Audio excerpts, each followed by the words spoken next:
pikiran juga energi untuk bisa menindaklanjuti apa yang kita terima di hari ini.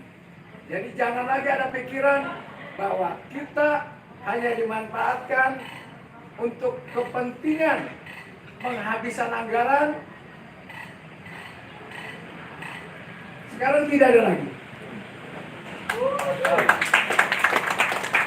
Jadi setiap kegiatan di Perkampungan Budaya Betawi adalah kegiatan kolaboratif yang tidak tergantung pada anggaran pemerintah, tetapi bergantung pada kekuatan bagaimana kita bekerja sama dan sama-sama untuk membangun kampung ini. Demikian sambutan saya. Kenapa begitu keras dan kencang? Karena saya punya semangat yang luar biasa supaya kampung kita menjadi kampung mandiri, kampung maju, dan kampung unggulan.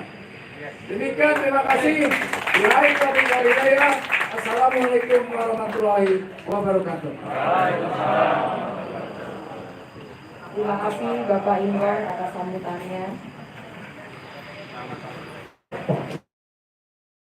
Tadi satu kata kunci dari Pak Imron ya, yaitu adalah semangat gitu ya. Jadi Bapak Ibu hari ini peserta program